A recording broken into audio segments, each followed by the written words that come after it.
el dirigente del partido PRD, don Michel Doens. Don Michel, buenos días, bienvenido. Gracias por la invitación. Óigame, profesor. Rubén Blades plantea su aspiración, nuevamente, no es que lo haya dicho por primera vez, pero nuevamente en estos días de carnaval volvió a plantear su aspiración y dice que ya en el otro año, el 2016, comienza a desconectarse de su mundo de música, de películas y demás, y viene a hacer campaña.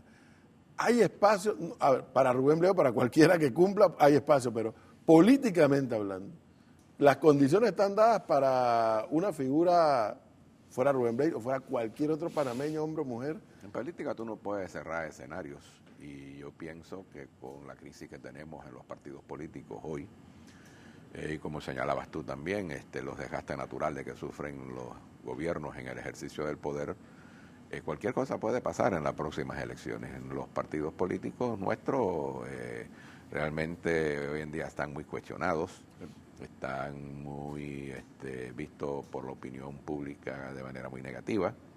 Realmente hacemos muy poco para tratar de resolver estos problemas. Hacemos muy poco por ver cuáles son las causas que han originado esta catástrofe en los partidos políticos. Nos entretenemos son en problemas electorales de futuro, en problemas muy momentáneos, muy del momento, y no estamos viendo con luces largas. Y en esa situación, a ti no te extrañe que tanto Rubén como otra figura que pueda salir en la palestra nacional pueda resultar a nivel de un movimiento, yo no diría tanto como independiente, pero sí como una figura independiente, e insertarse en un partido importante del país y de pronto ser una candidatura importada desde el punto de vista de lo que no pertenece a un partido, pero de pronto que un grupo de partido lo apoya. Parece, don Michel Doens, que la figura natural para Rubén Blades podría ser el PRD, partido con el cual él cogobernó como ministro de Turismo. No sé, porque Rubén Blades fue una figura que trajo Martín Torrijos, no fue una figura que trajo el PRD. Y entre el pensamiento de Rubén Blades y lo que podría decirse que es el torrijismo hoy en día en nuestro partido, yo no veo mucha congruencia. Pero todavía eso no es óbice para pensar que las puertas están cerradas. Pienso que es una opción, lo ha manifestado, se está preparando para eso, lo está haciendo con tiempo. Está creando una plataforma como él mismo lo ha venido señalando, como lo pudo haber hecho en la campaña del 2024, y él tiene experiencia, pero sin embargo yo no veo una afinidad ideológica entre lo que es el torrijismo o lo que queda del torrijismo en nuestro partido con lo que Rubén Blades pudiese presentar a la opinión pública nacional. Le voy a decir algo, don Michel. Casualmente yo ayer, allá en la radio, entrevistaba a un panameño que es alcalde en un distrito de París, en un suburbio de París. Es un panameño nacido en Chame, pero que también tiene nacionalidad francesa y es alcalde allá. Y hablamos de este tema político y él decía, mira, la sociedad francesa hoy por hoy vota por el individuo y no por los partidos. Los partidos, como usted acaba de decir, allá en Francia dice también, los partidos están... Pasó en Costa Rica hace poco. Exactamente. Pero en Panamá hay un escenario adicional a esa crisis de los partidos. Es esa especie de vorágine de denuncias de corrupción que estamos viendo y que está desgastando no solamente un partido. Hay otros que le están dando coletazos también. ¿Y por qué le menciono esto, don Michel Doens? Porque voy a compartir con ustedes un comentario de un periodista mexicano. Yo pido que los televidentes nos veamos en ese espejo. México es un país importante, no solamente en Latinoamérica, sino en el mundo, pero está atravesando por una de sus crisis más profundas, no solamente de instituciones, sino de corrupción, de muertos, los 43 muertos de Ayotzinapa, etcétera, etcétera. Y este periodista, después que terminó de leer, Carlos Loret de Mola, se llama el periodista, terminó de leer el noticiero de Televisa y él mismo mandó a grabarse un comentario, un testimonio. Yo quisiera que lo escuchemos y que usted me reaccionara a eso, porque quisiera que los televidentes escuchen esta descripción que hace el periodista mexicano Carlos de Mola y me digan si en alguna medida no debemos nosotros panameños preocuparnos por eso que pasa en México, podría ocurrir en Panamá también. Escuchémoslo. Ayer terminé el noticiero de la tele y estaba yo especialmente hastiado, como pocas veces. En el mismo día, en un solo día, no más en el recuento de las últimas 24 horas, me tocó relatar los escándalos de las casas de Murat, los millones que se robaron de Guerrero el exgobernador Ángel Aguirre y su familia, unas detenciones por presuntos fraudes en el Congreso de Jalisco y hasta tranzas en el Melate. Y eso en un solo día. Si me voy para atrás, desde hace un par de años, desde que comenzó el sexenio, mucha gente, pero sobre todo empresarios, que suelen hacer negocios con el gobierno, me decían así como en voz baja, ¿no? Oye, nunca había visto que robaran de esta manera, se están atascando, está bien que roben, pero no tanto, ¿no? Y me hablan de contratos, de licitaciones, de mordidas, de cochupos. Dicen que lo que viven ahora a todos los niveles de gobierno no lo habían vivido nunca. No me ofrecen más prueba que sus dichos, pero me lo dicen varios de distintos ámbitos, en diferentes momentos. Y pues ya estamos viendo el salpicadero, ¿no? Que está embarrando por todos lados. La multiplicación de las casas es ya la marca del grupo en el poder. La multiplicación de las casas y cuando menos el conflicto de interés, cuando menos. El presidente Peña Nieto, su hombre de todas las confianzas, el secretario Videgaray, y la última, el anfitrión del afamado Pacto por México, José Murat. Pero es también un ex jefe de gobierno del DF, Marcelo Ebrard, investigado por la línea 12 del metro, multimillonaria obra, inaugurada a las carreras para sacarle raja electoral, que termina costándole a la gente el triple de lo presupuestado y no sirve. Y el conflicto de interés por lo de su hermano, exhibido internacionalmente como evasor de impuestos.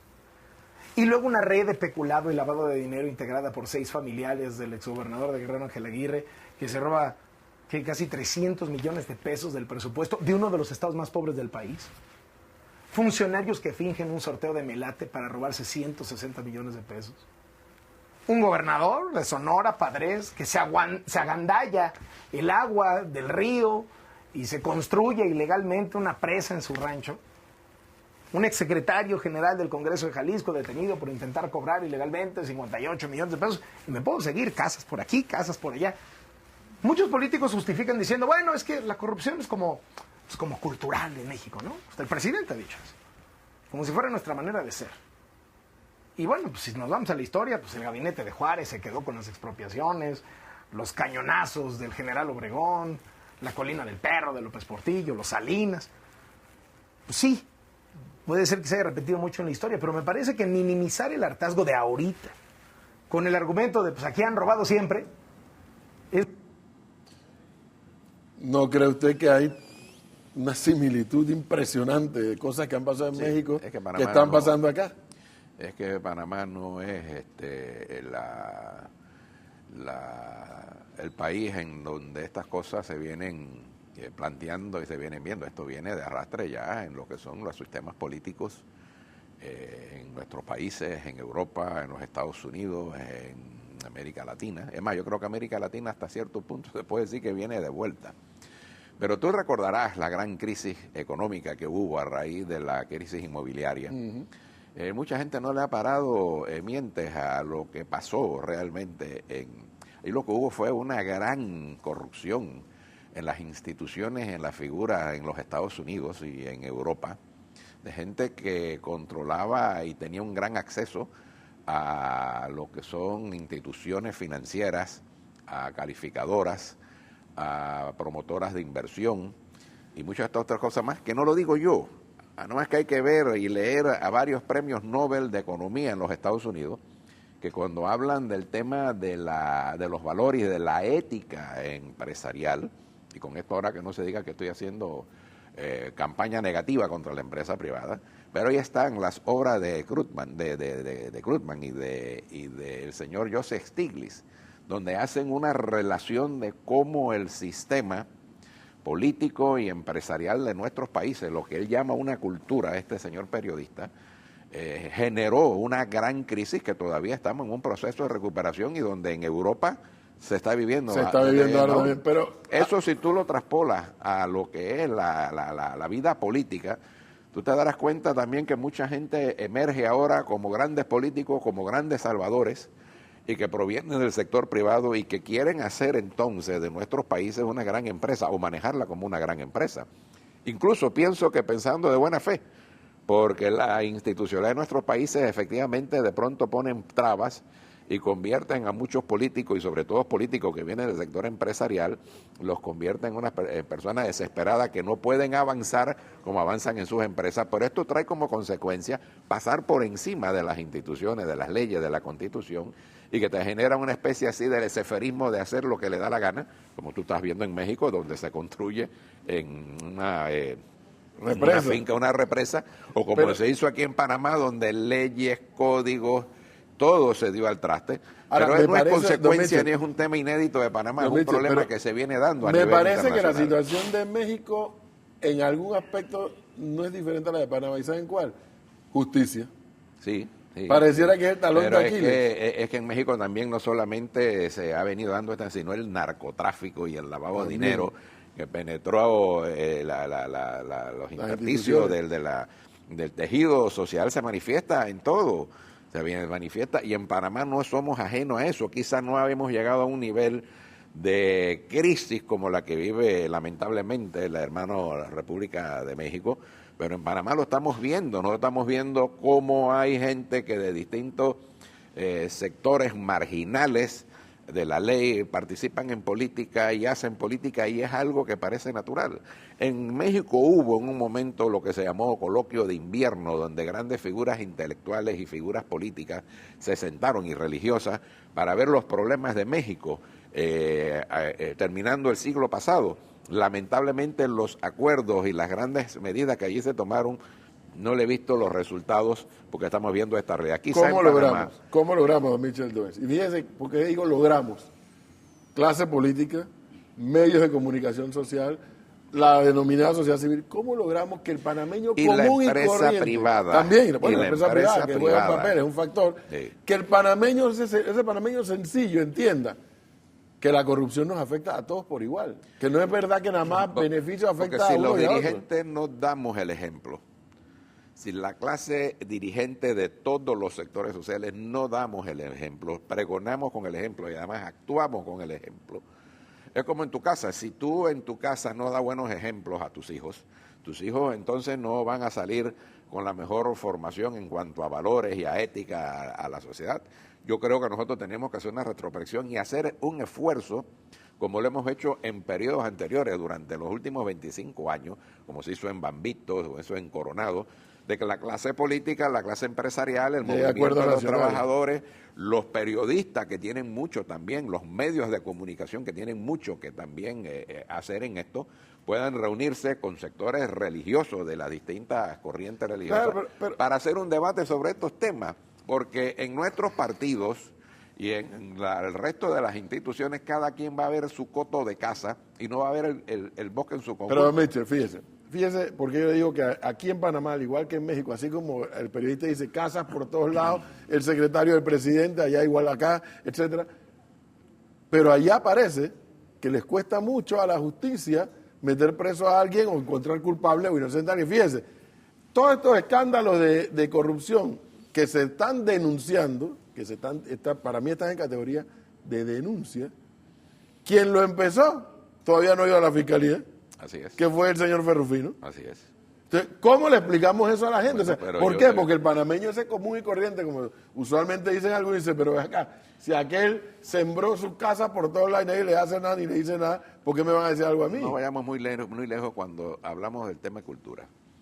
Yo vi los carnavales a través de los medios que cubrieron los carnavales y lo cubrieron, a mi juicio, muy bien. Yo no vi las mismas escenas que vi en épocas anteriores. Este año.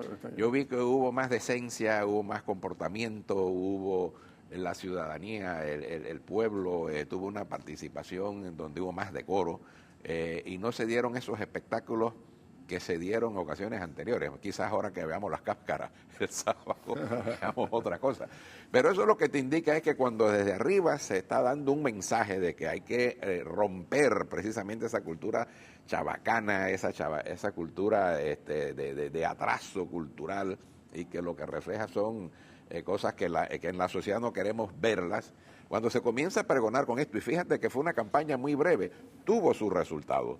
Y es por eso que te digo que quienes dirigen deben entonces, o quienes dirigimos de una manera u otra opinión pública, o hacemos opinión pública, o tenemos acceso a los medios, Debemos hacer un gran esfuerzo para incluso aprovechar esta enseñanza de los carnavales donde hubo un buen o un relativo buen comportamiento para que esa misma experiencia podamos transmitirla o realizarla a nivel de un gran esfuerzo nacional de la dirigencia, de las dirigencias de nuestros países. Porque yo creo que sí se pueden hacer muchas cosas, pero si desde arriba no se da el ejemplo, los de abajo. Entonces, claro, al pueblo llano, todas estas cosas no le llama mucho la atención, como tú lo señalas, porque realmente han perdido la fe y han perdido las esperanzas en nuestras instituciones.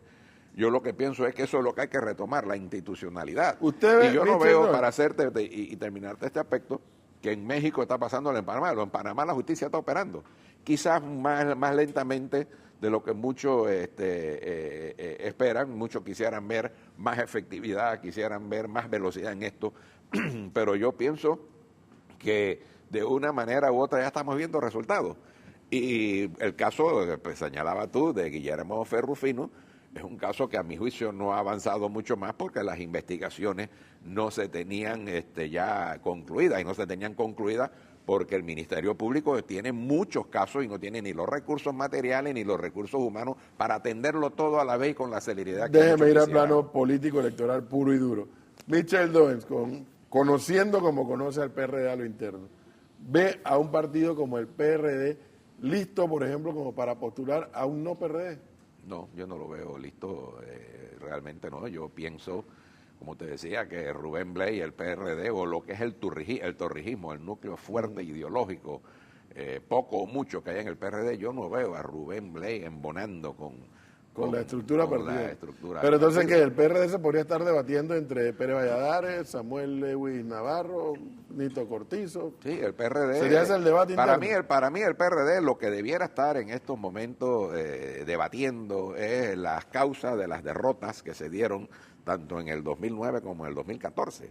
Ver realmente por qué el pueblo panameño no fuimos de su preferencia, qué nos pasó, qué ofertamos, cómo funcionó el partido, cómo fueron las alianzas, si es que si hubo alianza, cuáles fueron sus políticas de alianza, su propuesta ante la sociedad. Yo pienso que tú no puedes poner los bueyes detrás de la carreta. Benicio Robinson y Carlos Pérez Herrera, presidente y secretario general respectivamente, ¿se mantendrán en sus cargos por voluntad del Congreso? Yo pienso que en el PRD estamos perdiendo la gran oportunidad de hacer el debate interno y que la realidad externa, la realidad nacional va a arrollar a la actual dirigencia del partido, porque no están en sintonía con lo que está pasando. Yo no he visto todavía a un dirigente del PRD, salvo a Carlos Pérez Herrera, que en días pasados sí lo vi en televisión dando algunas declaraciones, hablar y analizar el problema que se está viviendo en estos momentos en cuanto a lo que está pasando en el Ministerio Público y lo que está pasando en la Corte Suprema de Justicia.